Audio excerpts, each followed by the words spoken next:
Hello, everybody, and welcome back to the LJL OU podcast, season 2, episode 21. Your constant co-host with the most, MaskedSwan here. Obviously, I give myself the best introduction. In the I actually don't know the order. I'm gonna check the Twitch stream. Okay, in the middle, still Initia1ise as always since Hello. episode 1, sir. Welcome. I'm glad to be here. I'm welcomed. You are welcomed. We don't do these special names anymore. You don't get the special title anymore. I was already We've actually run out of adjectives. It's incredible. We have broken the English We've actually gone through the entire. We're out of adjectives. We're going to start have to expanding into different languages. Get the Oxford Dictionary out. And that, ladies and gentlemen, was Nymaera. Nymaera, welcome to the show. Hey, how's it going? I'm glad to be here, just as both you are, and gonna get ourselves some content rolling once again. Oh yeah, the content train doesn't stop here. Like we just keep going and going and going. In fact, it has no breaks. Well, we do get short breaks though. Like in between week 4 and Super Week, we get a break. Thankfully. Yeah. Well, I mean, Super. That's because Super Week is the worst thing ever for broadcasting on different time zones. Well, it's pretty bad even if you are on time zone. It's a hell of a shift.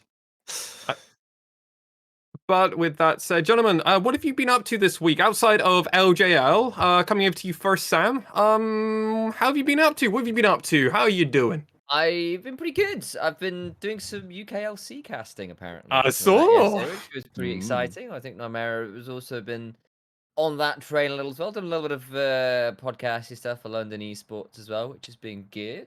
Awesome. Yeah, not too bad. Got my first vaccine dose was the other one, which was pretty good. Oh, good so stuff. just doing pretty well, all things considered. Been busy for sure. It hasn't been a quiet week for you since our last podcast. No, Not at all. Alex, how are you doing? I'm doing great. Similar with Sam, been doing some UKLC stuff. So, because effectively, Jamada, who's the regular caster over there, and now they're doing LEC, so they're really popping off. Internet was a bit shaky, so I was called in about 5 minutes before. So basically, the first 2 games were done.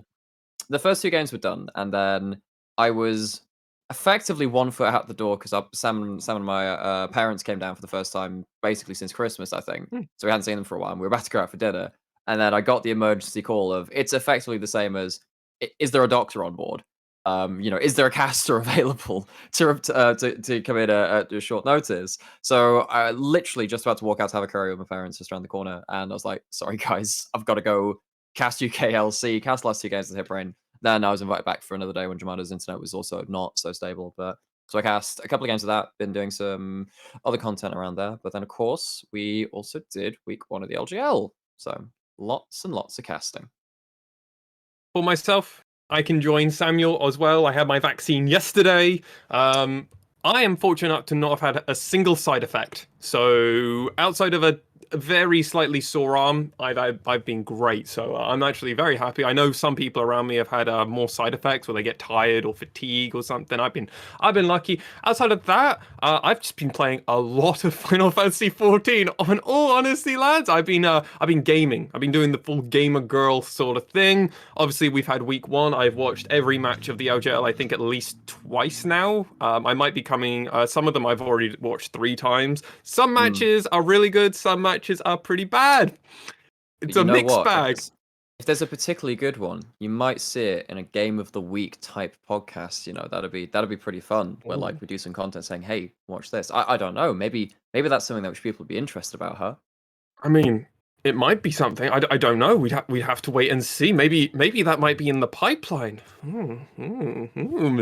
Mysterious futures. Gentlemen, we have to quickly chill here as we are at the beginning of the podcast. Ladies and gentlemen out there, if you are on YouTube land, what would I like them all to do, Nymaera? I think what you should do is you should tell your friends, tell your family, share it on Facebook. That's the way that apparently you tell your friends nowadays. Put it on TikTok. But actually, besides all of that, like, comment, and subscribe because apparently that is the best thing. And yeah, actually, commenting's a really good one too because just put algorithm or some kind of pun. Make us laugh in the comments. It helps. Any kind of interaction helps. Leave your thoughts and impressions. We might shout you out on the podcast. There we go. I mean, why not? Show your big brain. Show your big brain. We will shout you out. How much brain do you have? And for all of our audio listeners out there, Initialize, what can they do for me? They can go find every single audio version of this podcast, every single one. Just go find them all, whatever platforms they're on, which is pretty much all of them aside from SoundCloud. A grand quest. SoundCloud is a thing. Yeah. And once you have gone on this grand quest, you must leave a 5-star review or the equivalent to that platform. Drop a little review, a little thumbs up, save it, listen to it a few times, and then go tell your friends and family about it. Share it everywhere you possibly can. And if you do that, I'll give you an internet shout out. That's pretty good. So in my head, I was thinking of like this grand quest to go like find reviews, but all I could think of is like, you know, the monologue in Lord of the Rings where it's like, and then they gave 8 to the dwarven kings and stuff like that. But I was like, and they went to the anchor, to the boldest of all species, but they were all deceived, for there was another audio service, SoundCloud. SoundCloud is just the dark lord of audio streaming. Anyway, that was where my brain went. Potentially getting more on track later on, but not right now. Fair enough. I mean, outside of that, we got YouTube, audio platforms, do things, we might say it. Obviously, there is always at the end of the section, we have your questions. So if you have asked us on our Discord servers, Twitter, or any of those platforms, if you let us know it's for the podcast, we will reply in some capacity. Probably on here, but no, you might just get a DM back. Outside of that, gentlemen, for this week's podcast episode, we have got the pleasure of the three of us recapping, like the good old days, like the first ever kind of episode of the LJL, where we properly recapped week 1 of spring. This time it's summer split. We're going to be going over the standings, the upsets, the downs, the good, the bad, the ugly. We'll then be going on and talking about those teams that were successful. We will then go on and talk about those 1-1 teams and end it out with the questions. But gentlemen, I'm going to ask our producer if they can quickly switch over to our standings and matches tab.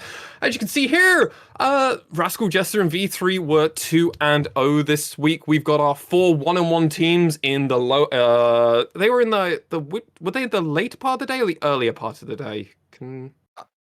Gosh, it's all flipped around. We do things differently here. They were our first 4 games, the official stream's last 4 games, where they all went 1-1 between each other. And at the bottom, we have a team we predicted to not do so well, and a team that we predicted to absolutely destroy. Let's strip this band-aid off, gentlemen. What the fuck happened to DFM? Well, a couple of things. One, they are the only roster in the league that have switched player. Is that your reasoning, Sam? You seriously think about this? I saw Lexi pointing himself. I was like, wait, does he want to say something more? Or does he want to keep I was trying to get our producer's attention back on us, back on our faces. Ah, that's what it is. That's fair. So I was like, oh no, have I interrupted? It's like, no, yeah, I think obviously Gang. And you know what? It's that kind. Yeah, it's that kind of disconnect, that kind of unfortunate dyssynergy which has plagued DFM. Indeed, a little bit of that. They played against 2 very high-level opponents, but they were found lacking. Yeah, I think also add in, I tend to agree with Joshi here a little bit as well, but they ran 2 quite different compositions, which is not normally what they go for. Like the first one was like a Lulu carry comp with just getting Utapon on his Ezreal, quite low damage, trying to run with that. You know, snowball early, get the Ezreal ahead, run with that against a comp that was quite good against that, especially if they didn't get ahead. And they went towards a sort of global comp with the TF and the Nocturne, which they actually did pretty well with early, and then fumbled one fight, and it kind of all fell apart. With a little bit of actually, you know, and that's credit honestly over to V3 for turning that around as much as DFM overstepping, particularly in the top lane. But that one again was like, I do not mind them trying some different comps, but it's still going to raise an eyebrow or two when you come back from MSI. Maybe there's a bit of a hangover there. Maybe having Gang is an issue. But on top of that, you try a couple different comps and they don't work out. A couple eyebrows get raised. Yeah, I mean, let's actually go for it. Alex, no. I was actually just about to ask where do you want to take this? I'll let you direct it, so you had a bit of clearer direction. Perfect. Let's actually start with the games in order and how they went for us. The first matchup was Rascal Jesters versus Detonation Focus Me. It was the opening match on the official stream. For us, it was our first match from Blast from the Past. Gentlemen, you covered these games, if I remember fully rightly off the top of my head, right? Yes, we did. Yes. So even though we covered them as our last 4, Sam and I cast all of the first 4 on the schedule. Yes.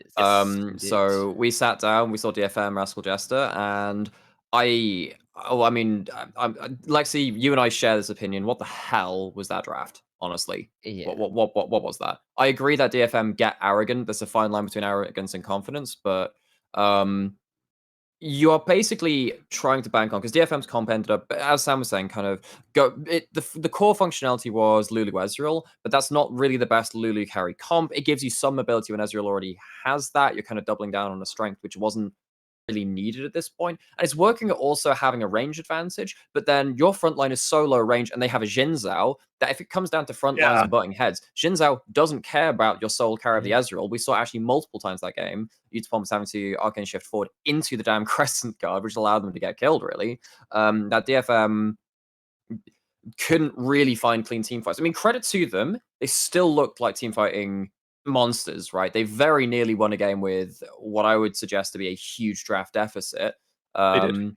But they dug this own hole. They dug their own hole. Yeah. Well, let's quickly recap both drafts, just so both sides Sure. before you jump in and initialize. DFM played Gragas for Ebby in the top lane, Volibear in the jungle, Arya on Lulu, B1 Lulu, by the way, which isn't crazy, but we'll talk about that in a bit, I imagine. Ezreal for Utapon. Yes, we know Utapon's Ezreal. And Gang was on Leona on their first game of the 2021 summer, well, actually 2021 split, full stop. Actually, no, they played one game in summer, didn't they? Played two games in spring. Yeah. Obviously, this is the first time with this new roster.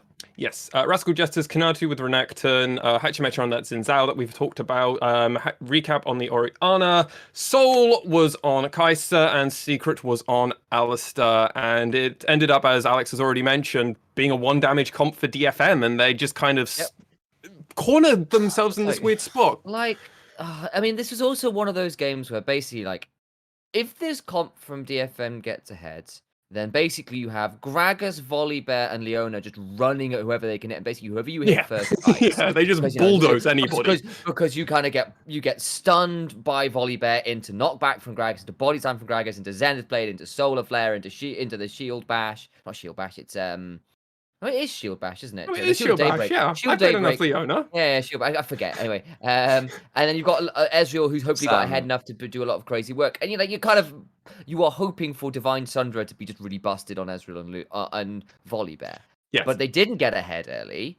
And on the other side, as Al mentioned, you're into a Xin Zhao where Ezreal cannot hurt him unless you dive in there. And there's an Oriana and a Kaiser who's already quite good into Ezreal if she can dive to him. And yeah, it was a very risky comp.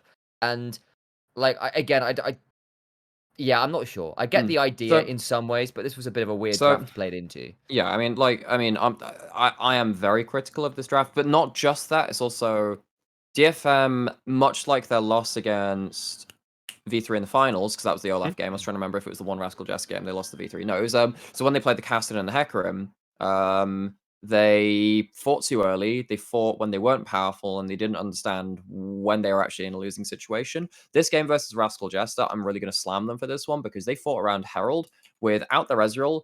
If you don't fight around your Ezreal, you have nothing to bring to the party. They got it was a really, the thing is that even with that, they backed themselves to win that fight. And in fairness, it wasn't bad. It wasn't the worst it could have been, rather, because they go in with a really big Volibear combo, and then you get like a 4-man Lulu knockup. It looks really good from the start. But Lulu ult is not Shockwave. It doesn't do damage. It's not Malphite. It doesn't do damage. And then it's like, okay, so you get the first pick. I think they managed to pick off, was it Secret? I think Secret was the first kill.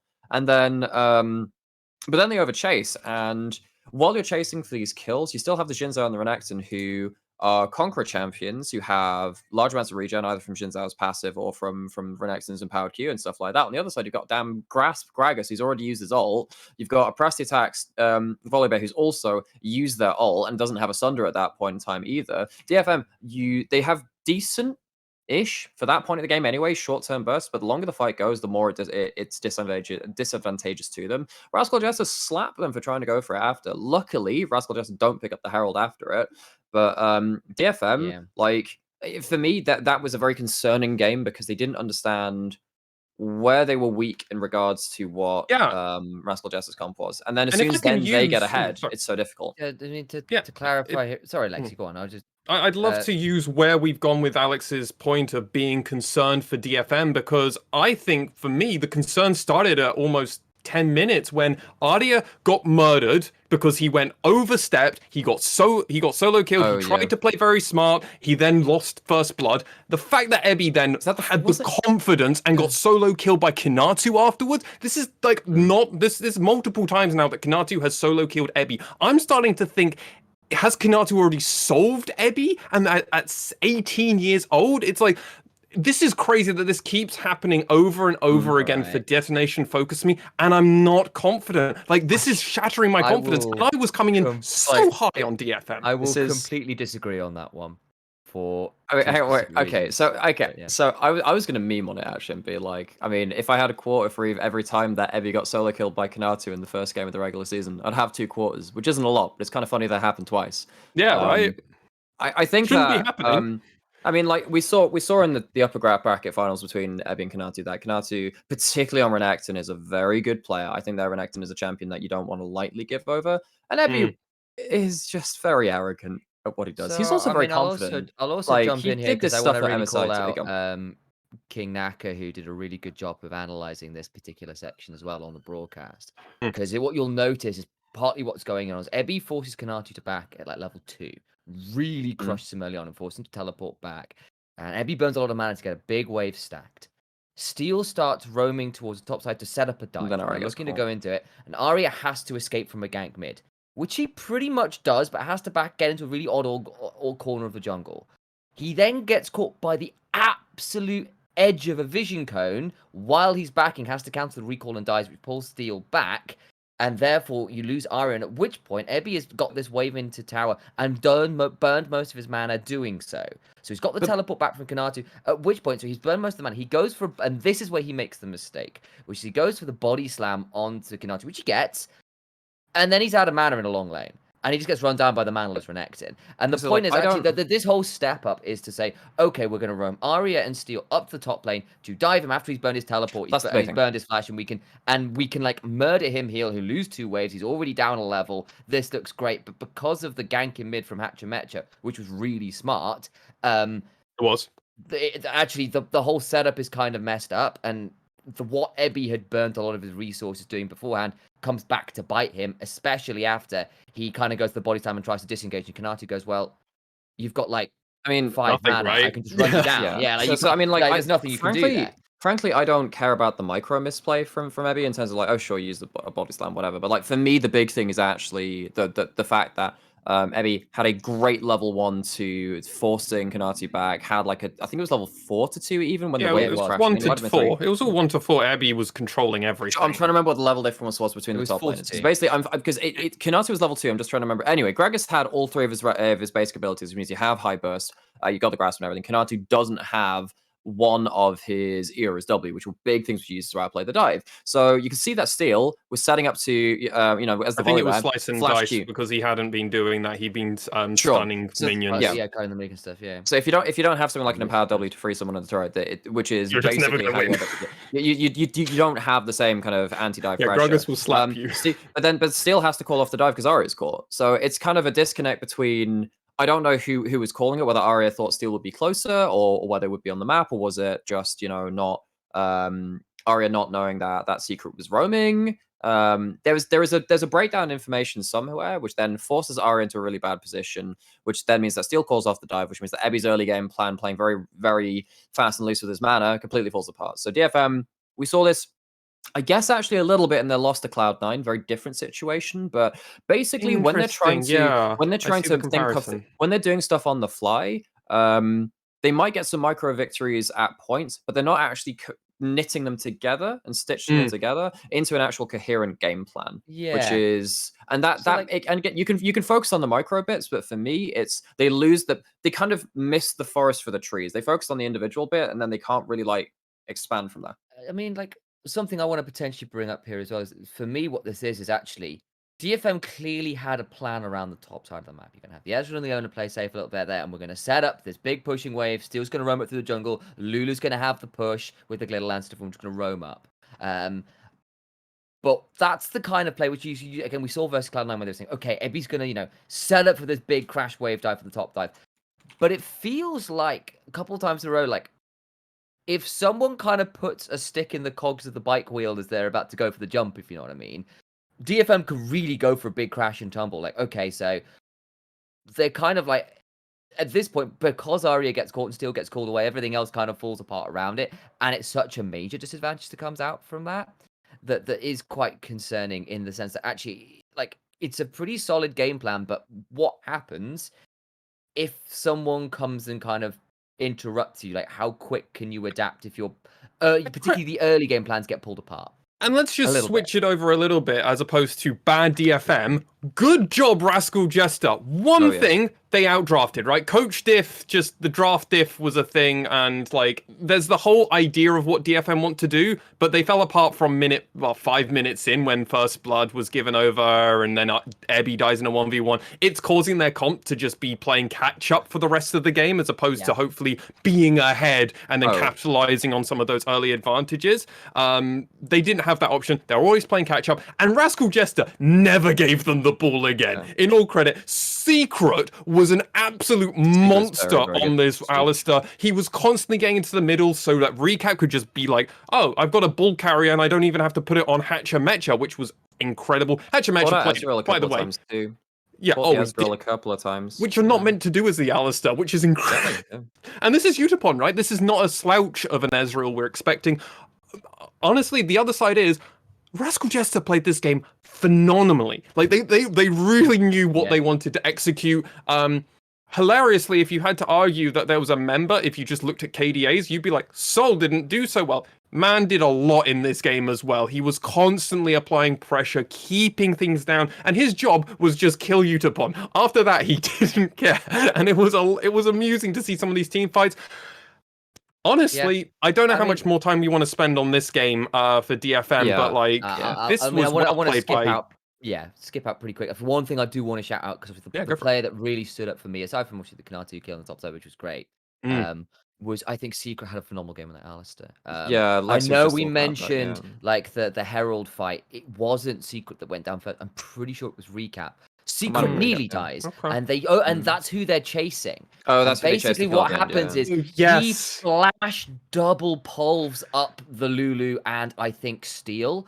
Might have been Ebby as well, actually. It was a massive turnaround flash pulve on like 5 HP, purely to give the chance for the empowered Cole the Meek and the Conqueror stacks from Hatcher Metra and Kanatu to get the healing to turn it all around, because it was looking disastrous for the side of Rascal. Just for that massive turnaround means they get another few kills, and that other play that happens there is really what seals the early game doom for DFM. Relias is a broken item on Alistar at the moment. It's a giga broken item full stop, but it's also just really strong on Alistar, right? It gave him some of the ability to get in these positions, and it looked like they'd been very practiced on this from the side of Rascal Jester. And actually, I know you were memeing about this at the start, Sam, but DFM, they had a member change. Rascal Jesters didn't, and it feels like they're just picking up from where Spring Split left off, really. They're continuing some momentum. They looked a bit hesitant, obviously, versus V3 when they got 3-0'd. They've picked it back up, and they're doing all right.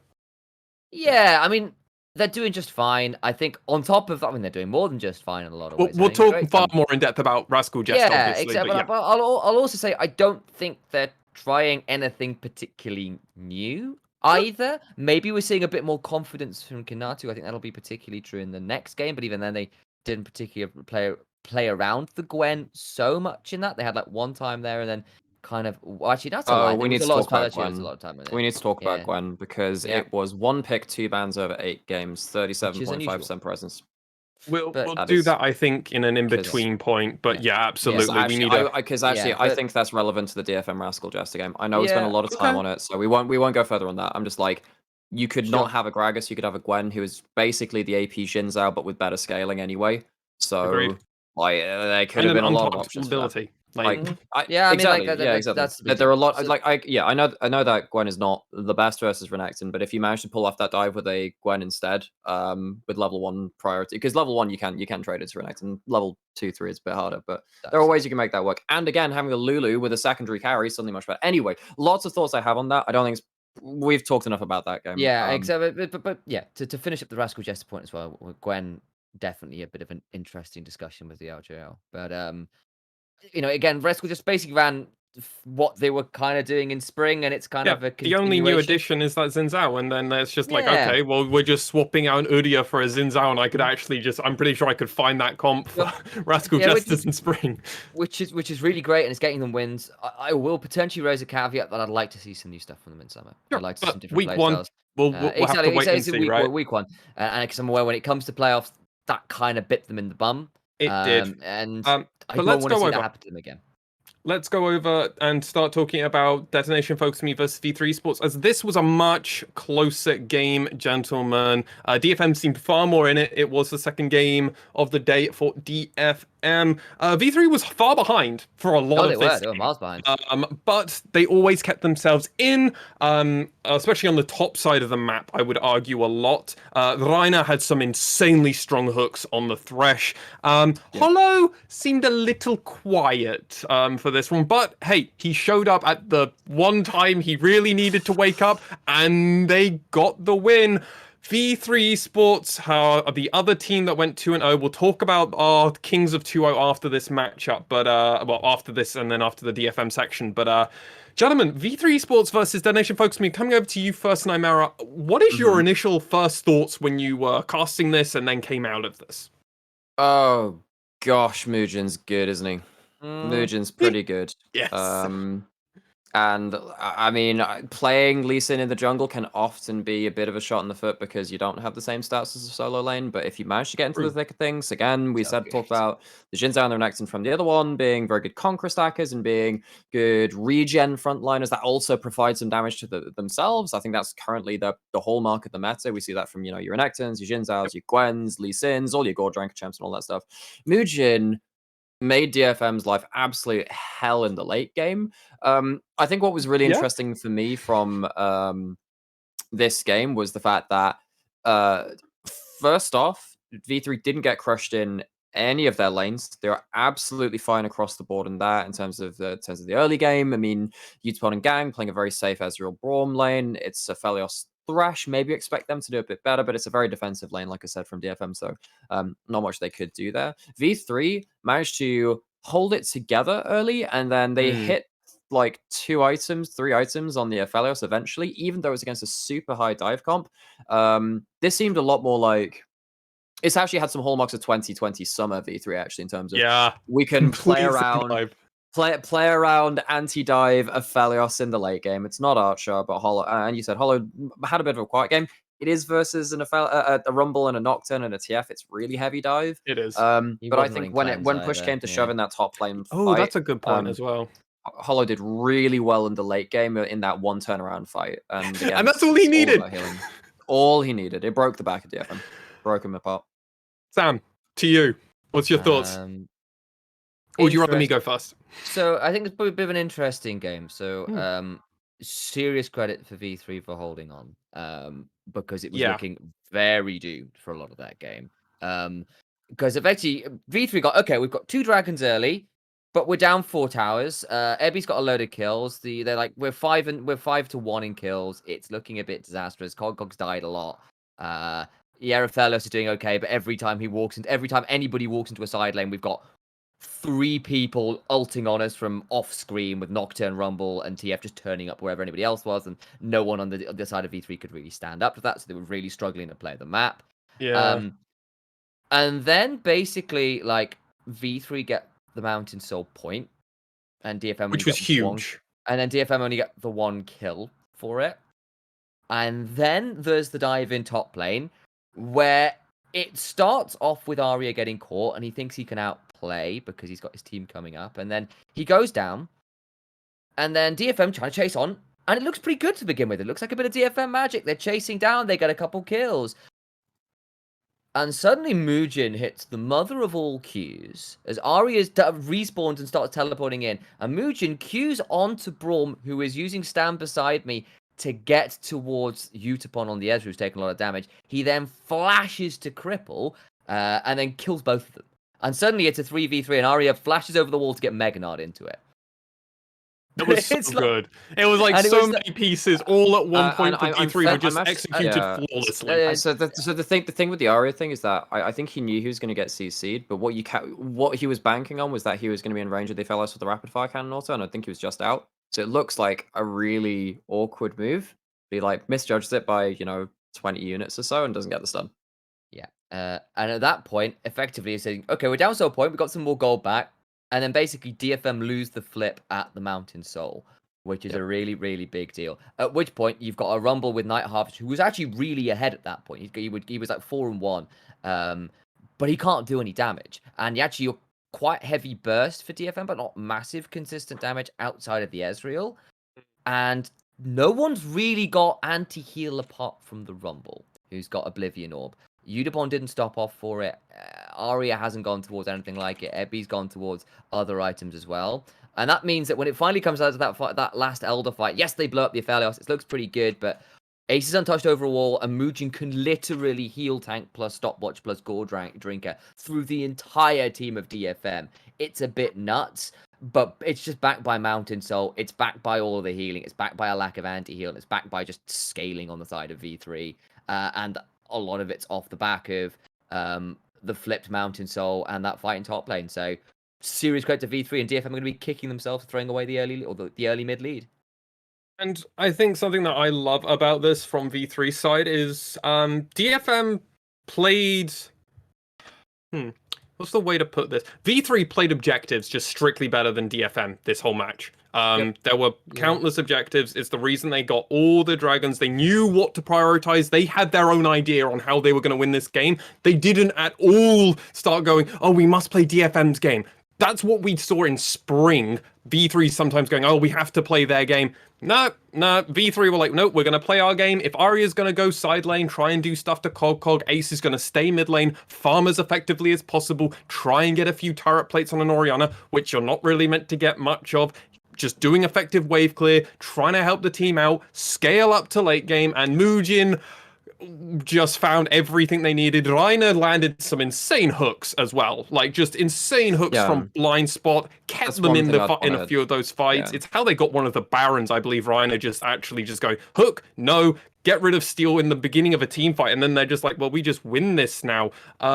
They got double Baron into just ending the game. Yes, they had to take an Elder Drake before they could actually end, but the game was done once they got that second Baron, really, because they could just death push and death march into DFM's base, and they played that situation just really well, very meticulously done, and it feels like there's just unconscious confidence coming out from V3 Esports. Like, they know exactly what they want to do, they know how to communicate with each other, and I can imagine some of these voice comms was probably pretty quiet from them because it just looked like they knew what they wanted to do.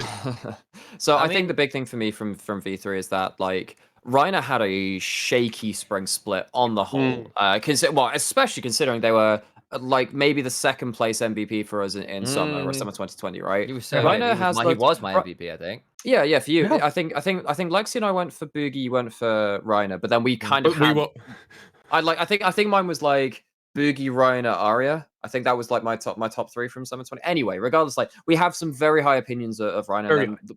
World Plans happens, that was not great. Got a bit rattled on stage, and then spring, the rel looked great. A lot of other stuff didn't, although actually coming into playoffs, Reiner started regaining some of that form. Reiner on the Thrash had 2 games this week, looked good. And Kogog got 2 games in Gnar. What I'm now interested in is V3. Okay, cool. So you've shown that we've got a bit more comfort. You look quite settled. Your players start to regain some of that form they maybe lost in spring. Where does that go from here? Like, is this going to be, Ryan is struggling to find form and stuff, which isn't Thresh or Rel? Is this going to be something which is going to be a problem when the meta evolves? Because the meta is definitely going to evolve with the mobility changes. With Stride Breaker being changed, I think that in some ways some champions are going to be absolutely huge with it, but a couple of them are going to be very different. Does that then have knock-on effects on the rest of it? I want to see what happens if V3 don't have these comfort champions, and because it was a strong week from them. But how many of those moving parts do you have to remove before it falls down? I will add in just a little note for V3. This is a bit like once. Muujin's a guy who I love to see on some higher agency, higher damage carries. That's what he was famous for over when he was playing for Flash Falls and stuff. And while he was, in fairness, a pretty good Udyr player in the likes, actually, you kind of saw where he was at his best when he was on things like Nidalee, which were just a touch out of meta last split. Yeah. Coming into a meta, last spring just didn't have the meta for it. Yeah, and again, he pulled out Nidalee and he could do some stuff with it, but it was hard. It wasn't the easiest fit. Whereas actually, when you can lock in Lee Sin, you go, I don't think that's going to be an ace champion per se, potentially, but Cog I think would be a good Lee Sin player, and then you kind of got that flexibility and things like Xin Zhao definitely in there, and that kind of thing is like, okay, well maybe there are a few more moving pieces you would have to remove from V3 to make them less dangerous at the minute. So I've got my eyes on Muujin in particular, especially if, like, say, they are going to continue to play around that top side of the map, and Hollow's going to be left a little bit more towards the weak side. I think Muujin would be the man to keep your eyes on for me. Cog in his career, and this is just me checking Logpedia, so not perfect information. I've not properly done my due diligence. Cog's never played Lee Sin yet, but I 100% agree with you. He was the man that brought out Ivan top when no one else in the LJL would, so if anyone else is going to do it, I'm hopeful for it. I mean, this was a disappointing game if you're a DFM fan. This was the game that you thought they were going to win, and it just seemed like V3 just wouldn't give them the inch that DFM was expecting to get, and they fought back really hard, and V3 got the win, but through amazing play of their individual players as well. So it was I would argue, I don't know. Gentlemen, what do you think of this match? Was this maybe the match of the week for you guys? I think it was. Probably. I think it was. Because I think like the Hawks burning, Hawks CGA, sorry, which I think was also fairly exciting. I think this is probably higher level. That's the one that we were discussing in the Discord. Because I was sat there just being like, look, I was in a bit of a sleep deprived haze for most of it, so I'll let you guys have 4 games definitely. Yeah, bless you, buddy. But God, yeah, because I'm looking over these games and it's like, when Gandalf goes into the Mines of Moria, he's like, I have no memory of this place. That's me. I don't remember these games, man. It was a long day. But to recap, overall, DFM went 0-2. Obviously, all of our predictions, both in shambles. Absolute shambles. The thing is, we all did. Actually, I think Sam, you've got currently the leading predictions. Bless you. At the moment, I think we all did actually okay. We all would have been doing great if DFM had won their games, but they didn't. So I think it went Sam, you're first. I'm second. Currently, Alex is third of us 3 on the podcast. Oh God, I didn't do well. Yeah. If you're not sure, check out our Twitter. We're gonna have a nice little tweet thing that's gonna recap each week, and we'll try and do stuff. Thank you to our graphic designer FOF Chris. Helps us out so much. He is our Chris Mayer. It's nice to have an in-house graphics guy. Chris, either way. Yes. What's the FOF mean? I'm trying to remember. Face of friend or foe, I believe it is. Friend or foe. Hey, here you go. Thank you, Ebron. Friend or foe. Go watch that production, by the way. Google it. League of Legends, Friend or Foe. He runs and I believe co-founded that. So shout out he does some amazing work for him. Last point on DFM. The LJL top teams are showing that DFM gets cocky and they can be punished. The question is, can they do this without the draft gap? I feel like there's a draft gap in the Rascal Jester DFM game. DFM versus V3, there's less of a draft gap and more of just that's the interesting one. An execution gap. I don't know if you.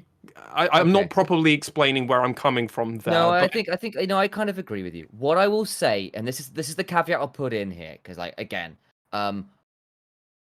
DFM's 2 comps were harder to execute. It was a narrow win condition for the first one, where it's like, you get this thing snowballing and you've got options. You just run at people and CC them to death. Second, and even then it's a bit tricky. And Alex has already mentioned how that could get hard, especially. Yeah, that first comp was just dire. Like so you like I see how it plays. I also see how like there was a lot of answers to it from the other side of the rift. Yeah. And in the second game, like it's a bit of a different look again. You're looking a little bit to play sort of 1-3-1 kind of pick comp onto the side lanes, little bit different. Whereas actually for both V3 and Rascal Jesters, it was tried and true comfort in terms of champions and play style. And that's great, because actually what that did, it was that actually with a little bit of draft difference, with a bit of execution difference, with some harder to execute win conditions for DFM, there were more opportunities for these teams to take the wins, and they did so. And arguably, they are the other two top 3 teams in the league, right? I think V3 and Rascal Jesters are in contention for that. Yeah, and so they like of the teams in the league that could do it when this was happening, they were the 2 of the names I put up there. So. Like that, I'm aware I'm caveating and going, it's just DFM first week, all this kind of thing. But there are a couple of things where I go, actually, this is a new precedent though. DFM have played since 2014 winter, I believe. They have never had a winless first week in 7 years of LJL. Pretty insane. And 7 years, they have never started last on the table. Even with never had a winless first week. They didn't do that. Even with Kazi. Now we have to ask the question then, how do we rate Gang coming back for this first week? Because honestly, probably one of the weakest players on the Rift in both the matches, I would argue. Okay, I wouldn't agree with that. There's 10 players on the Rift. Someone has to be technically the weakest. Okay, sure. Okay, if you're talking about DFM, I think he did what was asked of him. I think he was solid. I don't think he did anything massively special. It's not the Gang from summer 2019 when we watched those finals and he was spring 2020. Spring 2020, Gang was by far the best support in the region. Summer 2020, we saw him making a couple of uncharacteristic errors. But he was also being competed against with Proud and Reiner. Like we got some great supportable combat. For sure. I think that, like Sam was saying, like the execution error, the execution barrier for DFM's comps was quite high. I'm not gonna. I don't think that these games were. How would I rate him? I'd say like it's like a 6 out of 10 for this first week. I think it's quiet more than bad is my mind. So I'm not sure how to rate him after this. Is that just as bad? Maybe. I mean, for me, it's not the worst thing ever. Like Kazi was loud in good or bad spurts, so it's slightly kind of split the difference. I guess. True. Yeah. Interestingly, actually, I feel like Aria felt characteristically out of sorts this time around, especially on that Lulu. Yeah, he didn't like, and I get that being able to play enchanters in mid is actually quite important for draft style right now, because I mean, like 100 Thieves over in LCS and stuff have proved that's really important. Where you say, actually, I can play a Kali, but I can also play Karma and Lulu, and that's pretty important for playing different styles. And the TF was okay, but you kind of saw the dive top into the teleport back the later that game got, and some of the outplays just being a little off. Yeah. I'm sure he'll come back, but you can clearly say, like, just wasn't as imperious, maybe, as I was expecting. And I don't know whether that's me judging him harshly, because I'm so used to him being this good and being middling is such a big decrease. I'm not sure I want to call him bad, but he was the one I went, most for. Well, DFM, over the last year of us covering them, last summer, remember, gentlemen, DFM had one of the worst splits we had ever seen from them. And then we had a new king go to Worlds for us. This year, DFM have done another unprecedented thing. As Nymaera has mentioned, O2 never happened in their history before. So now let's look over to our new kings, currently at the top of the standings of V3 Esports and Rascal Jesters. Obviously, we've been talking about these two teams because they did both beat individually Detonation Focus Me. They also beat Axis. Now, gentlemen, this is the spot where you can kind of mention anything you wanted to say about both of these two teams. For me, for Axis, more than anything else, feels bad man for Honey. Honey felt like he was just kind of in an unfortunate spot. He was just kind of the best member or the best sum of the parts, but just wasn't able to kind of do anything with it. Oh, I'll tell you what. Hogler in their second game, so the one versus V3, He tried Oh, so damn hard. Look, He okay, did. so you're gonna look at that. You're gonna look at that Master history, and you're gonna see a 2-6 and 1 Diana.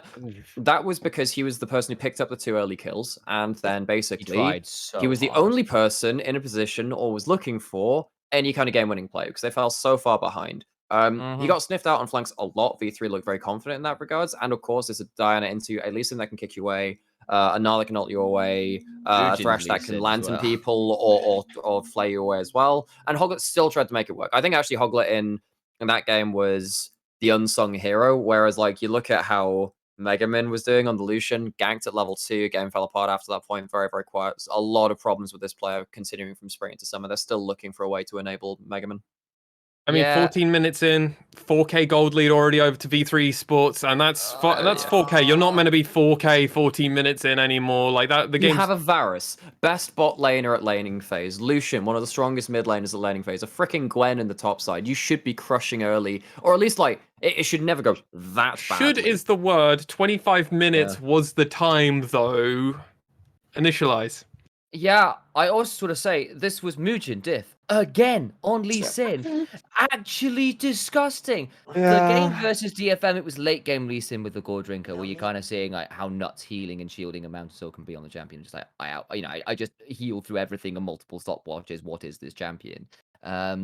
But then this game was the one where actually Megaman shoving him early on the Lucian looks pretty good. Has a pretty good time. Victor stuck under tower, looking to get the early reset, burn through some health bar, come back pretty well.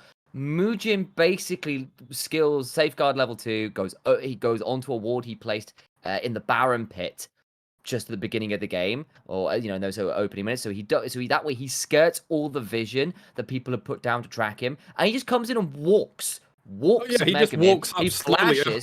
flashes, and he gets another Q, gets a kill, walks out, and Megaman is burned. Everything has to teleport back in, and he never gets to have control in that lane again. And he does that, it feels like, in pretty much every time it feels like Axis have a decent advantage. Like there's a time around a dragon fight where Hoglet goes in, gets an amazing 4-man Moonfall on the Diana.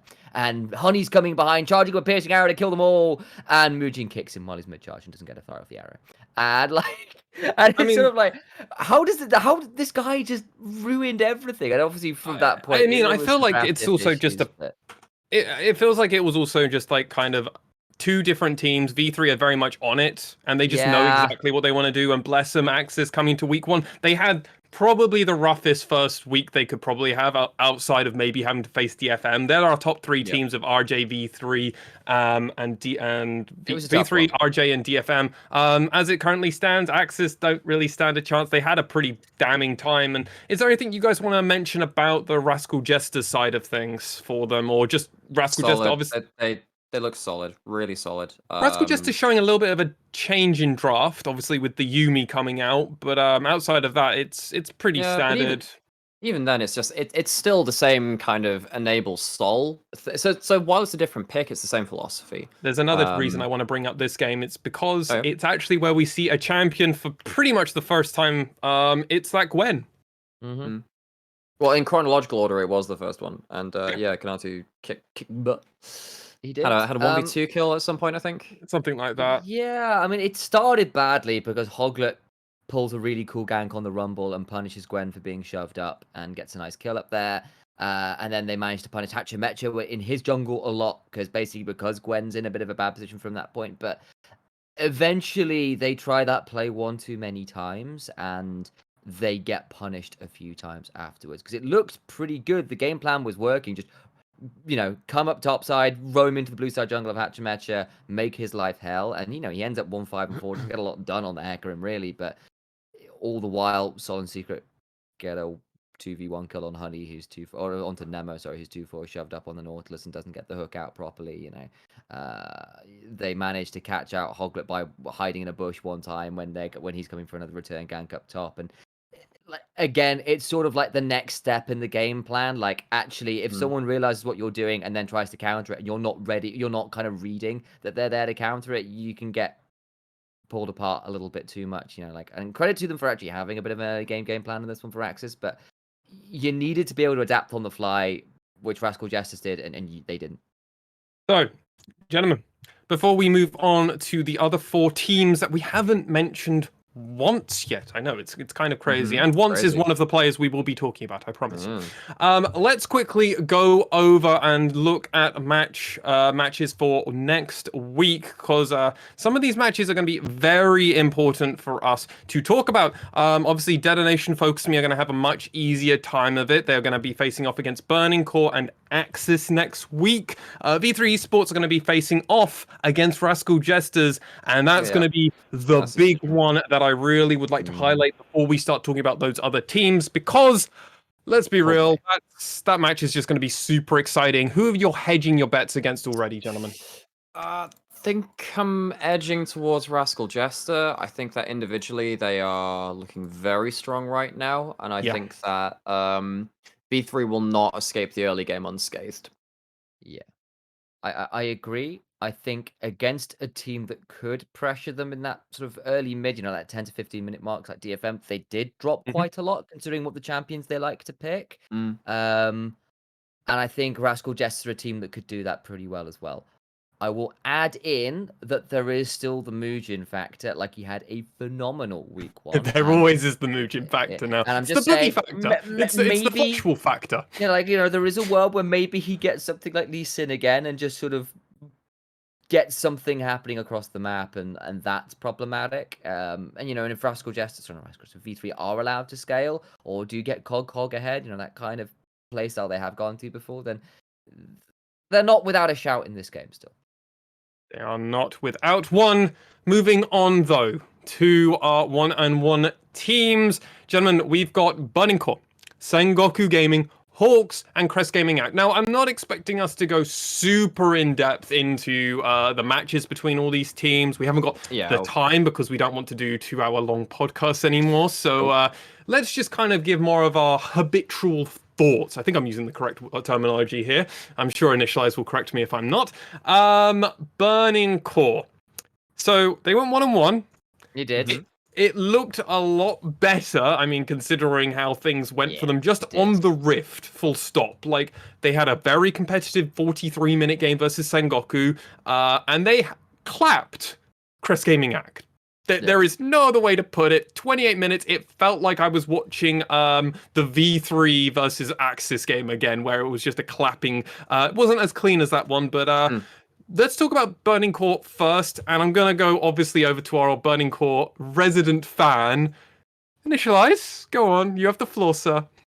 Once gets to play Lee Sin, it's all okay. Thank the heavens. Like, this meta is such that is once just going, thank you, Lord Riot, you have answered my prayers. Behold, I have a meta where I don't have to play these chem tank junglers. I don't have to just engage for my team. I can murder the enemy. It's wonderful. And, the first game versus Sengoku, it was a bit of a mess. Rayfarky on the Jace got a pretty decent lead, but also died a couple times. The Galio they had there was kind of there as a sort of defensive tool rather than offensive tool in the mid to late, because they could, where it was like, okay, if we can dive with Galio Lee Sin onto Jace, that's great. But they didn't really do that too much, and so I had to use defensively, so it became a bit awkward as the game got a bit later. But versus the Crest Gaming Act, actually, Gary got his TF, looked pretty good. He put up like an 820 DPM week, which is, considering this is a guy we've had so many issues with, he died once this week. Like, that's not bad, and I'm aware, obviously, teams weren't focusing towards him so much, and versus Sengoku Gaming, Gango and Enti still got a fairly serious attack down bot side, but Burning Core, but considering the meta, were able to play more towards top side. Rayfarky got his Darius, went 8-0-4. That's a fair point. We got to see the Darius come out. And actually, the fact that you can play more towards that aggressive top side in the meta at the minute is good news if you like Burning Core. It's a meta that's much more to their flavor, and it showed this week. And to really big up Rayfarky, that Jace, even if you looked at it just on the pick, if you just looked at the scoreboard, you'd be like, oh, Rayfarky had a terrible game. He was terrifying for Sengoku Gaming. He was absolutely terrifying, was just chunking off a few hundred of their health just constantly. And they're just like, okay, anytime we don't have vision, there could just be Rayfarky there, and he might just fire something at us from out of vision. Rayfarky's back. Topside's back. I mean, this is effectively what we wanted to see from Burning Core in spring. started a little bit late. One of my worries is now they've finally transitioned back into this kind of top-centric style, and taken Rayfaki off of Renekton and Gragas duty, which again have some agency, but it's not really what we've seen from Rayfaki at his peak. I'm just worried how much about the amount of time they have to develop this style in summer now. I like where you're going This with is that. a thing which I should have seen 6 months ago. I should have seen it 4 months ago, Yeah. sure. I guess the meta's more towards it now, which probably helps a bit. And at least they have practice from last year, so it's not like it's a completely new team on the front. But you're right; it's kind of they've not been doing it for 3 months or whatever, or 6 months, and now they're coming back to it. Yeah, I kind of see the worries. There's some hope at least, because at least it's a historic play style, and it's how the players naturally play at least. So there's something to that as well, I guess. So are they a playoffs team potentially if trajectories continue in the way that they're currently going? Are you expecting them to make playoffs, but then not make the deep run? They're not going to be a top 4, top 3 team. Let's have a Depends on how Hawks and CGA stabilize. I think we'll use an old terminology from the podcast from after the end of the spring split. We'll put a pin in it. Sengoku Gaming, coming over to you, Nymaera, for this one. Sengoku seemed really hot and then also really cold sometimes this week. They came off a really I'm worried that there might be a fallen from grace. Can you relieve me of my worry? So Sengoku are once again experimenting with how do you get Ramune into a game, and they had one game of Lulu where Crash was playing the Kindred, and this seemed like first couple of weeks of spring where Crash tried to play super aggressively, wasn't very connected, got absolutely crapped on, went 0-6 on the Kindred. Old school was a non-impact, and then on Sam's favorite champion, one of Sam's favorite champions. I mean, look, I mean, to people that are tuning in who didn't watch the spring split. We saw similar things from Sengoku in spring, where Crash was looking to play aggressive, the way he debuted in 2017 either, and it didn't really work on the Rift in that first game. And then we go into the next game, which he played on the Rumble, but it really wasn't about the Rumble, it was more about Gango and Ramune popping off. They had a 6-0 and 5 poke Varus, which was Gango just shooting arrows left, right, and center, and that helped because Ramune finally got himself back onto assassin duty, and it's the best assassin in the meta right now. It's Akali. Turns out Ramune has always been an assassin player. Maybe we should give him more of those. I mean, Syndra's always kind of bridged the gap between mage and assassin because of the huge one-shot potential. You don't have the same ability as LeBlanc or Akali, but he made it work. But it's been a really long saga now of trying to find ways that Ramune is comfortable in the game. If you manage to get him some more picks, I think Sengoku are going to be more of a threat. Until then, though, got to put another pin in it and just be like, let's see what they're doing with Ramune. That'll be how their trajectory turns out in this split. Go for it, Sam. Go. I don't even, and I'm going to put this one in here, I don't even hate how we played the Lulu. I hate how Crash played Kindred, because if you're running Lulu and Braum... That's not the direction I was expecting, okay. If you're running Lulu and Braum, and then your Draven doesn't really get the cash in early on, so it's a bit, oh dear. And then your Kindred goes 0-6 despite getting a couple early marks and then just ints a lot of invades, then maybe there's some trouble. Also, Lee Sin, Set, and Rumble make Kindred's life hell because she puts down R and you get knocked out of it into Burning Doom every single time. So... Kindred's pretty good into Rumble. Kindred's actually one... Rumble is one of Kindred... to set Lee Sin as well. Sure, but no, but the Rumble itself is actually it's actually I would say Kindred's favored matchup. It's the kind of thing where I was watching because you can just invade and just abuse her. So that's one thing, yes, because Kindred can't defend himself in his own jungle because his heat management is awkward against invading champions. So you need to be very careful about when you're overheating and stuff. That's one thing, but it's more about how just in the draft phase. I was watching a lot of scrims in the off season, and I would see teams pick up Rumble because it's such a high priority pick. See the Kindred into the jungle, like, oh, actually, maybe we go put this into a lane now that the Kindred is not it is against that, and they put the Kindred into the lane to face the Rumble. You'd see like Kindred top, Kindred mid, because it's just that good. You get Gale Force, and like there's just nothing Rumble can do.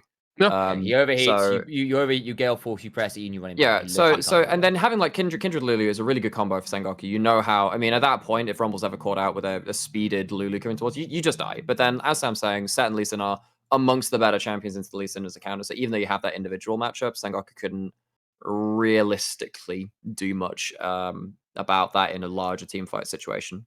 I would like to end with highlighting a situation in the Fukuoka SoftBank Hawks game and Sengoku game, where I think there was a chance that this game goes vastly differently if Gango fucking killed Corporal. If he hadn't fucked his auto attacks up and hit one auto onto Zenit, if he had done the one, and Corporal, if you're out there, you know you should have died, but you know you got away with murder because he's mechanic. You take those, man. Well, you played that game that phenomenally. Flash, Like, you just caused heal. issues.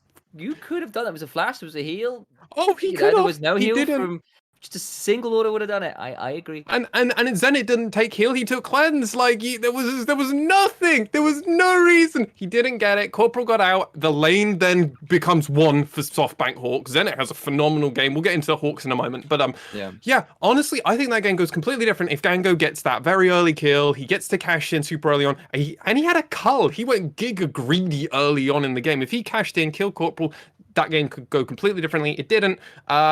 Gango, unfortunate. But he redeemed himself, as we've already mentioned, with Ramune. He had a god game against Burning Core and just made Burning Core's life pretty awkward. They poked them out and they got the win.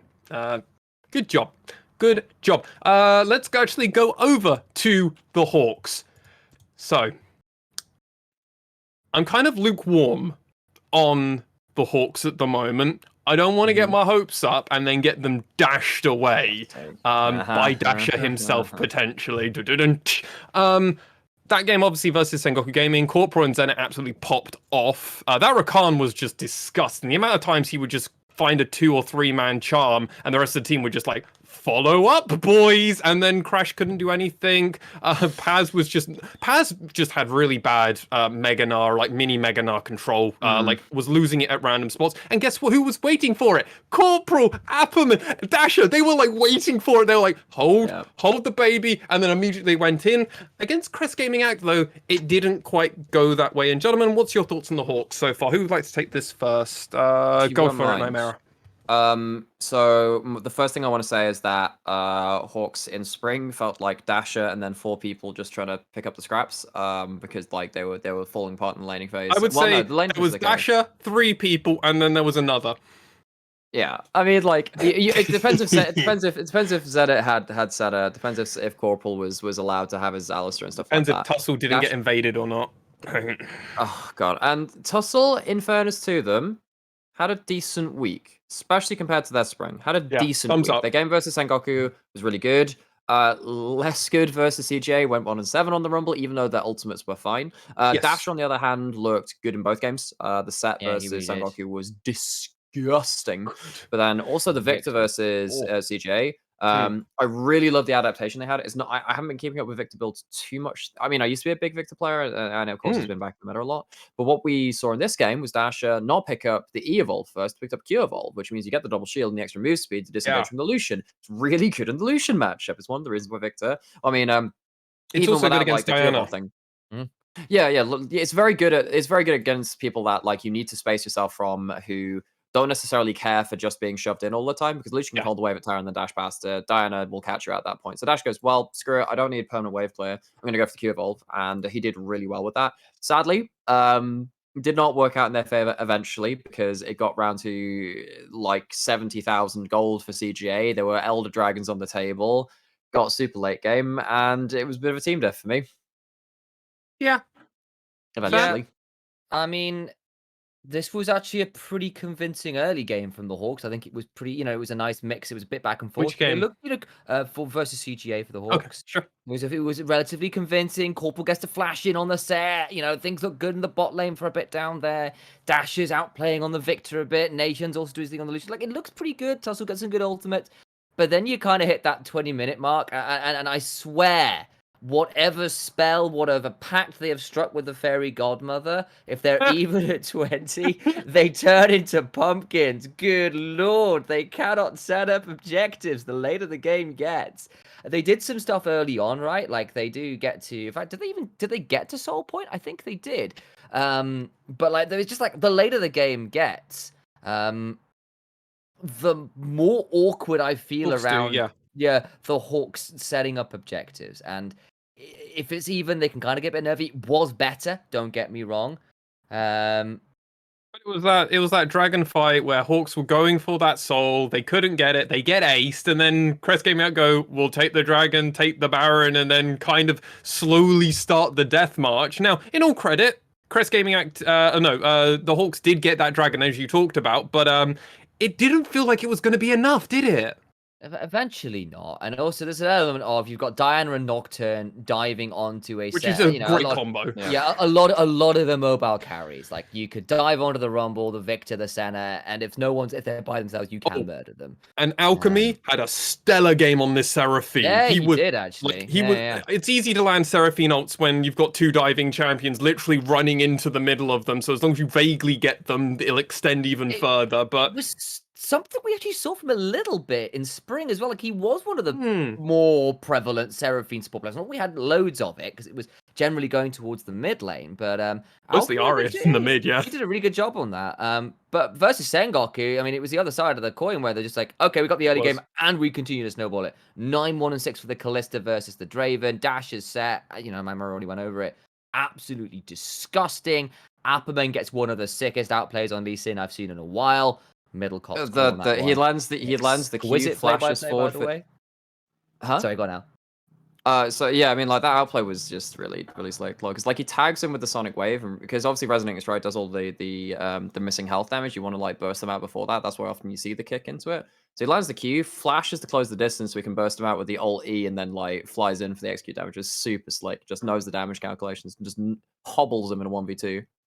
Yeah, so like, that was just a really slick game, I think, and good punishing on Crash as well, who was being very aggressive, and Tussle held his nerve as well on the Rumble this one. It was just a good game, so a bit mixed, but like actually we started to see some improvement from the Hawks in the playoffs when they just squeaked in spring, and this looks like a bit of a development from there, at least within the first week. So, gentlemen, we must go and talk about our final team of this. This is Crest Gaming Act. Obviously, we've already been mentioning them with the Hawks. It's like I did this in order. It's like I had a larger purpose. It's like I planned these things. Crazy. Crest Gaming Act, in my opinion, and we've all agreed on this offline, had the biggest swing from the highest of high to the absolute worst. Like, it's kind of insane how the disparity between their two games are. Who wants to take this one? Because I don't even know where I want to go with this, gentlemen. Like, the fact is, Crest Gaming Act had a pretty competitive game against SoftBank Hawks, and that was like a fun game to watch. I've watched it back a few times. It's a good game. Like, yeah, Tussle doesn't have a great game, but it's still interesting to watch it. There's lots of micro things happening. Everyone's playing around the map, Dragon Souls, all this kind of shit, and then they just get slapped by Burning Core, and it's like, well, did they just get Ray Farkey diffed? CGA just keep fighting early, stupidly. We've seen this for the entirety of the time we've been casting them. CGA fight stupid early. They coin flip everything. And like, look, they are very proficient team fighters in the mid and late game. They really are. They outplay their ways from deficits a lot, and they often just not have a habit of getting their mid and jungle ahead, and Nation is able to really translate his leads pretty well in the LJL.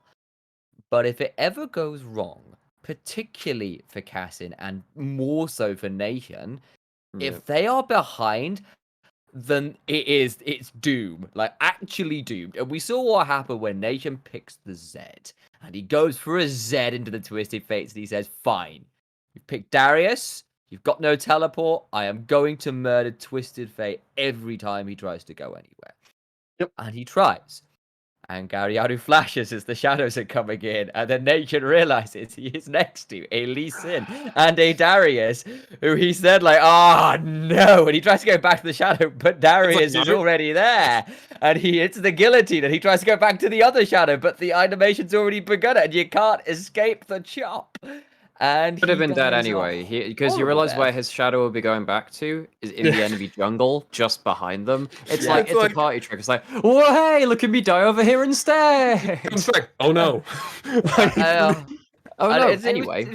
And it was just one of those games where like every play, pretty much anyone tried to make, but particularly Nation, it was readily counted. And the problem was, once you see things like a Twisted Fate turning up to back up a Lee Sin and a Darius who get to murder whoever they turn it with.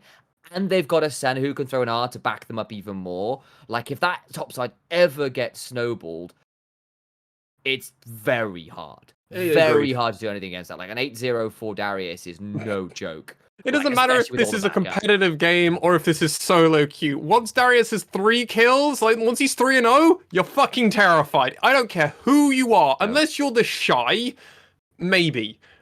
Unless you're no, I've seen the Shy in real hard into that as well. That's a fair point, actually. Doesn't matter anymore. And isn't the Shy benched or something? I don't know. He had visa Spring. issues. He had visa issues for the first week, maybe 2 that's weeks. why I knew there was something along those lines. Yeah, no, he's not been intentionally benched. He will be playing for the rest of the split. So Crest Gaming Act, highest highs, lowest lows, because unlike Axis, who they got slapped, there were expectations and they didn't have a crazy good game. They had a good showing versus Rascal Jester, but it never felt like it was going to be a win. Crest Gaming Act had a great game versus the Hawks, and the Hawks pushed them to work for it, and then they did what they did against Burning Core, and Burning Core just seemed to be it. Only silver lining that happened was Nymaera and myself got to get some insight from Megumin on this set, because Megumin is an assassin player, and he will never get a Kali because everyone out there is going to keep banning it because he's an assassin. So feels bad for him. I have to say, I'm really looking forward to the LJL next week because we're seeing a lot of LeBlanc coming back, and LeBlanc is the LJL champion as well as Ezreal. Yep. So yeah, I'm really looking forward to that. But yeah, so basically, we saw the Zedlog too, like, ooh, sweet. And then I was like, oh, hang on. Well, what's he gonna do with the whole itemization thing? So there's an argument for everything, and so Megaman gave us some insight on that when I was like, maybe you go for the Prowler's Claw to try and outplay the Darius and like basically dash inside the Q range, because that's the big thing with Darius. And it was like, nah, everyone's super tanky on Burning Core, you need Eclipse. And actually we saw that as the game went on. There's a Zhonya's on the Twisted Fate. Darius goes regen armor anyway, and then you've got Senatom Kench, good luck, and at least some mobility. So it just felt really sad. And in actuality, I don't think it mattered at the end of the day because of what happened. Gentlemen, let us quickly chill out for a moment here to our YouTube and podcasting brethren out there. If you are on YouTube, people, I want you to tell me why Detonation Focus Me will or won't go 2-0 or 0-2 next week in the comment section down below. Make sure to like, comment, and subscribe.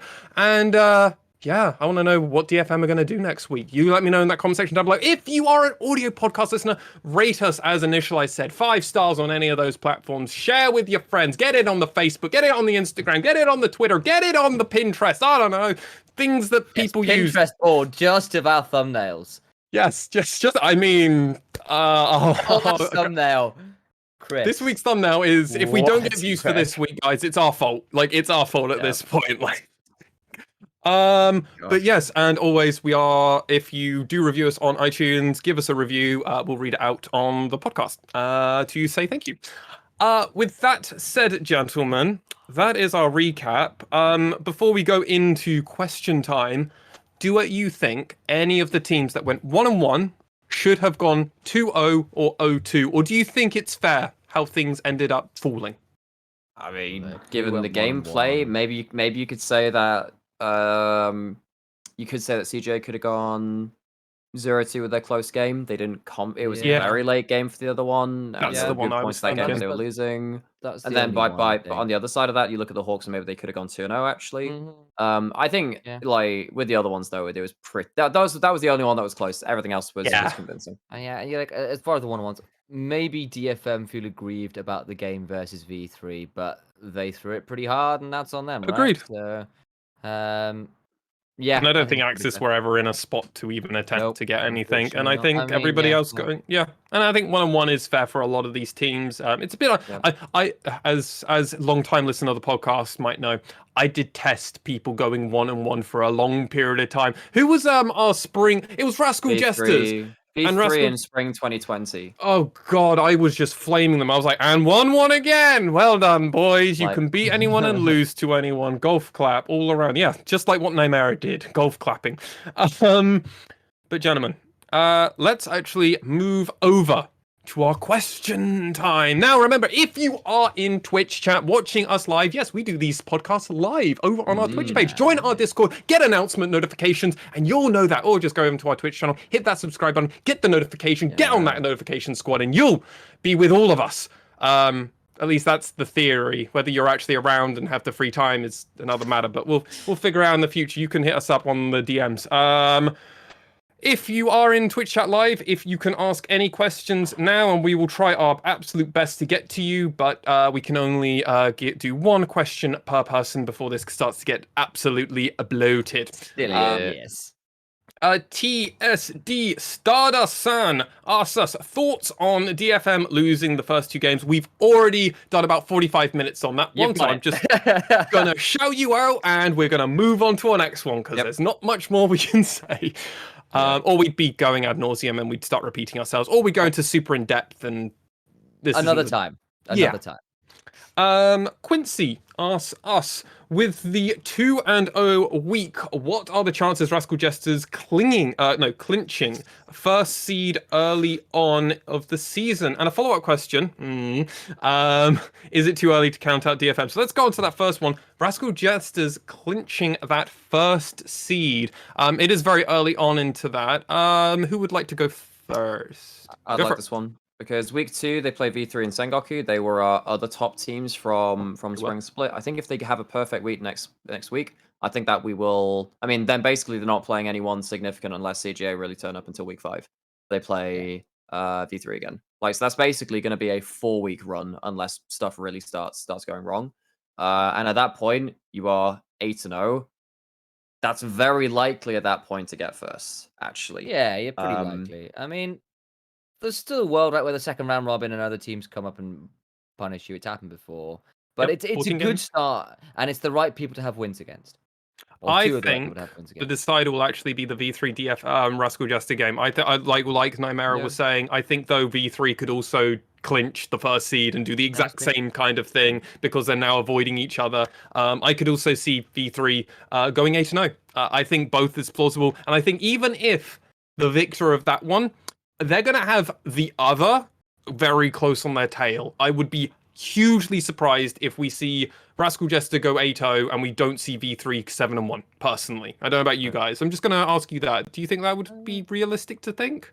Potentially. I mean, on that follow-up question, it is too early to count out DFM as yet after 1 week and all the rest of it. So there's still a lot of teams who are quite good at the top end of the league. People like Sengoku, it's like, you give Gango and NT an inch, they could definitely take over games. We know DFM should be good despite week 1 troubles. V3 and Rascal Jester could definitely take games off each other.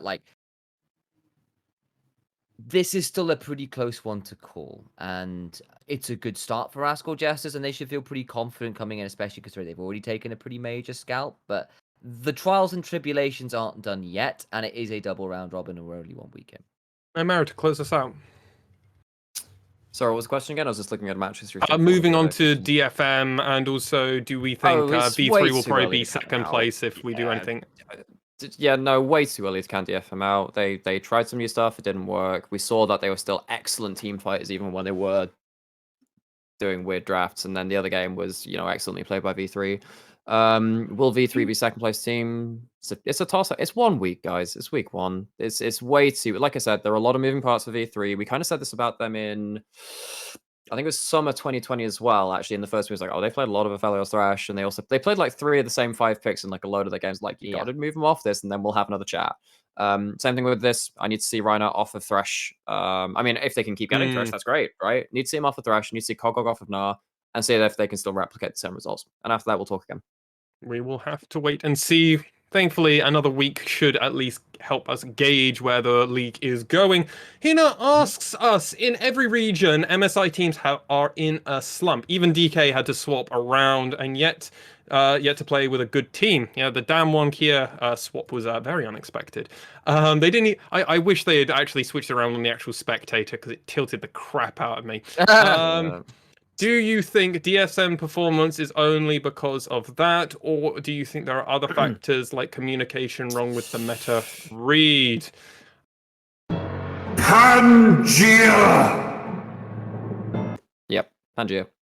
It's the evolution of regions. It's like going into this whole big mixing pot and going back into the dark. I made you stop this on broadcast. Stop bringing it back. No, it's like the things are like we are a million years plus, like millions of years too late. Yes, I'm sorry, production. That was me.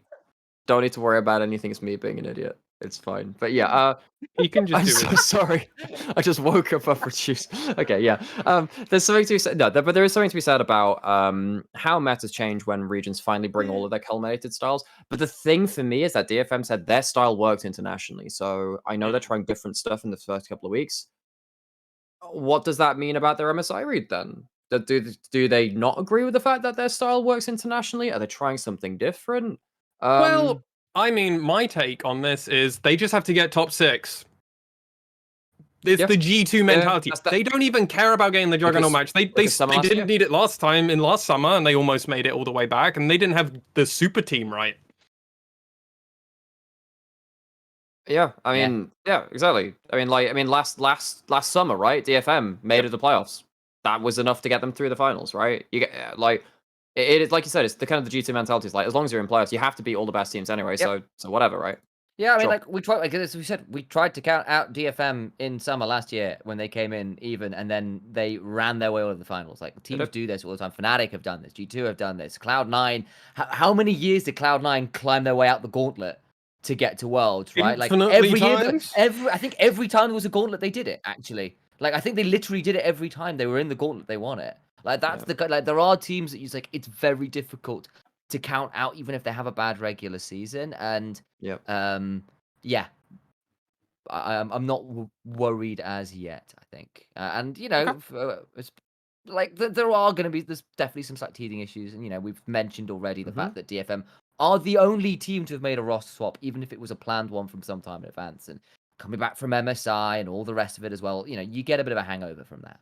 This was a roster swap that we have our suspicions that was probably boot camped in Korea versus actual other Korean teams, and they tried this out because it's believed that Aria traveled to Korea when all the boot camping was happening for V3. DFM went with them, and this is when they tried it out. And there's this whole belief that this was actually been such a long con. Like this has been going on for such a long time. Yeah, of course there's going to have teething issues, and I'm not surprised versus some of the best teams in the region that they actually have a hiccup. Also, best of ones. How much stock do you really want to put in a best of one? Personally, not too much. Chimo, our fellow admin, has asked us, when will we see Kazu on DFM again? Well, he never left. He's just gone to coaching again. So, never? Always? I think this team's got to really fall apart to see Kazu again.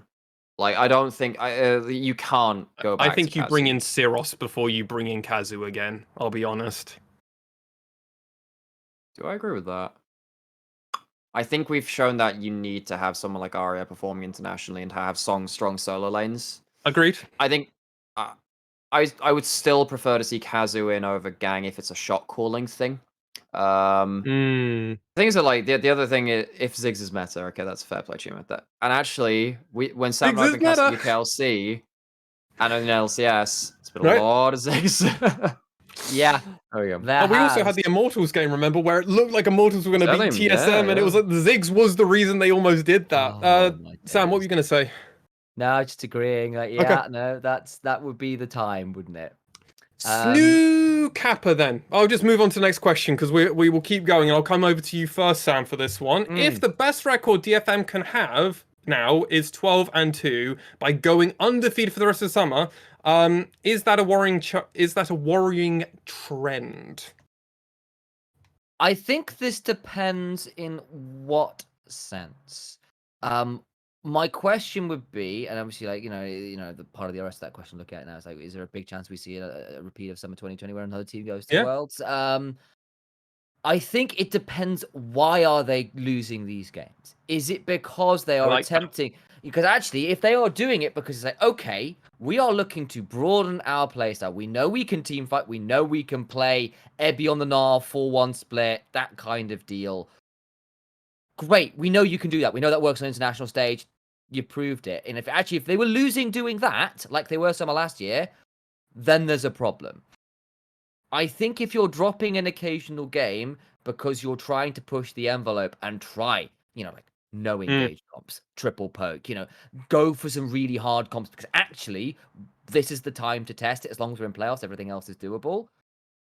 Then I'm less worried. But it's a manner in which you're losing and how you're losing, effectively. Because like last year, the problem was actually everyone looked horribly disconnected on comps that should have been DFM wheelhouses. And Seros was okay, but Ebby was a little bit off. Steel wasn't, they would get leads between the top and then couldn't translate it elsewhere. And Gang was disconnected and Seros felt a little bit weak. And, there were issues that were not, we're trying weird stuff. It was, we're not good enough, or what it felt like for half of it. And I don't think that's the issue as yet.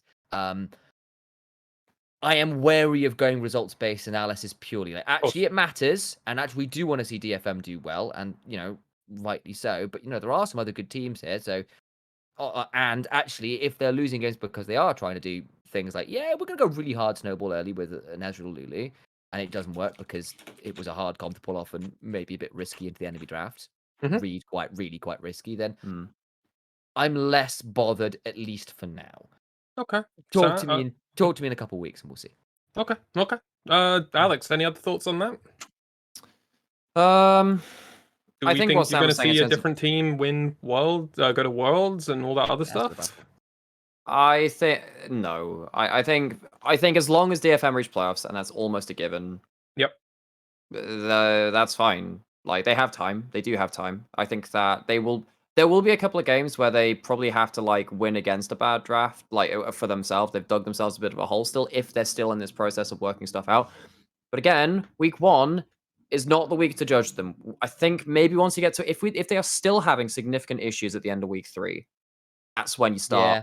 Oh god, yeah, alarm bells are ringing if they've gone 1-1 twice in a row. There's and the problem is there's so much stuff that we don't know and we'd have to speculate on in terms of, because of course players are quite involved with the draft. Is it the players calling for it? Is it, because again, Kazu would have been. I mean, at the end of the day, like with the support pool changing too, I don't think you can bring Kazu back in. No, I don't think you can do it. I don't think you can do it when he only plays 4 champions and Enchanters. Could bring Seros back, put him on Karma duty, and then we'll do it. Potentially, you need to bring Seros back. Actually, at that point, thinking about it, purely for meta reason, though, not for the other reason. I doubt we're going to see a change. I think that, like, at the end of the day, we know that this is the team with the highest ceiling, and you need that laning brawn. You need it. This is the only team that would make it out of play-ins. Is the lineup that we have seen. We just need to get them to work. Certainly, someone. Go for it, Sam. I thought we were finished with it. Sorry, that really briefly. If there was another team going, maybe Rascal Jesters, maybe V3. And I could see Sol and Secret being exciting at Worlds. I could see maybe Muujin being exciting at Worlds. But the problem is, DFM still look way better. So. Agreed. Fully agreed. Our moderator, certainly someone here, actually a moderator for our Discord and Twitch chat, actually asked this question. We saw Rek'Sai in the LPL today, wondering if you think we'll see that pick in the LJL at some point. We've already seen it from Kasin in spring 2021. So yes, we will probably see it because it's actually not a new pick. It's decent into Jinzo. Crash the Rek'Sai player.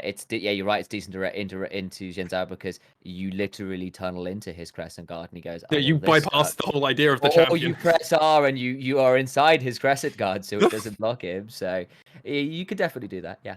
Yeah, I think Rek'Sai is definitely.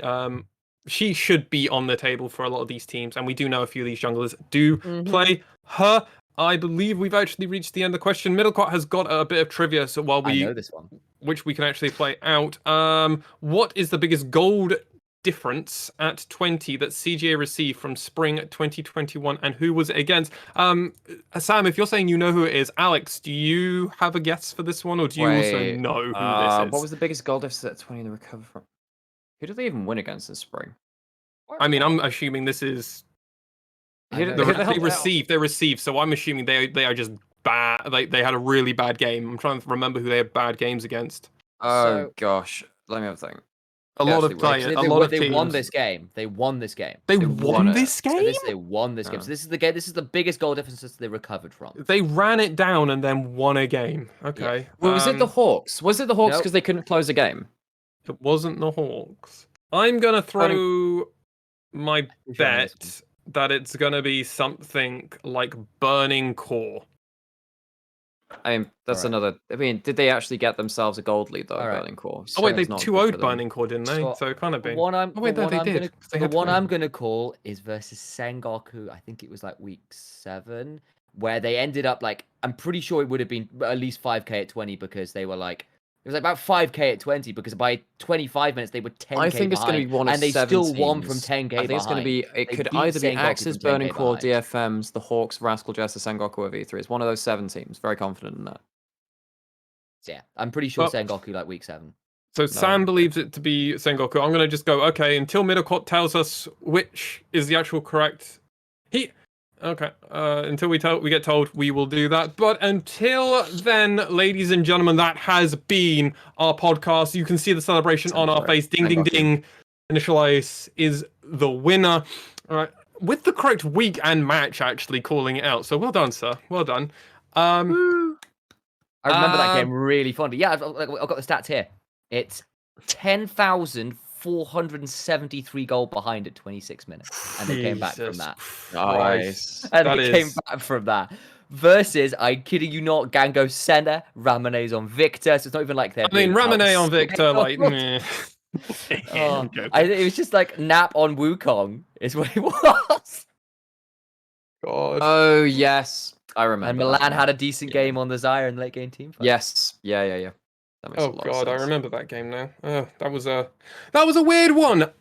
However, gentlemen, we have reached the very end of our podcast. Ladies and gentlemen out there, if you have made it to the end here, get subscribed to us, put the notification bell on, and then comment and like and share it with all your friends, retweet, tweet her out. I'm kind of losing it here, lads. So with that said, Initia1ise, do you have anything else you'd like to say at the end of this podcast, or anything you'd like to plug for next week?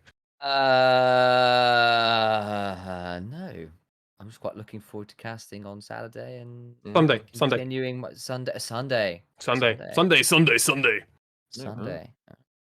That's good. I was reminded that because I would have been pretty excited. Which is awkward because I'm the one doing the schedule planning later on this evening. So God, I've updated it, so you shouldn't have been able to go. You just be reminded this morning or this evening, so it's fine. It's fine. Yeah. Okay, Nymaera. Cool. I'm doing all right. I'm looking forward to casting on Sunday. Actually, I mean, I've actually got my first 5G installation on Saturday, so I could be dead on that day. Hopefully you're like me. No side effects. Hopefully you're like me. There we go. We'll wait for that then. Yeah, I'm looking Well, I mean, if these are the side effects I'm getting, I'm just more hyperactive, then I mean that. It's either that or this monster, which if we had a sponsor, I would shout out, but we don't. The other podcast I'm on is sponsored by Monster. Shit, really? All right, well, we need to get them to come do that. With that said, ladies and gentlemen, I haven't got anything. I'm just excited for Sunday. Match of the week for that one is definitely going to be Rascal Jester versus V3 Esports. Yeah. We'll be coming at you live on Sunday at 10 a.m. BST. The stream will be going live a bit earlier. Obviously, you can catch all our action on our Twitch channel, which is right here if you're watching us right now. If not, all of our VODs go up 24 hours later. If you like what you're seeing, hit that subscribe button, like, and all the other stuff. Thank you so much for watching. We're done. Fuck it. Fuck.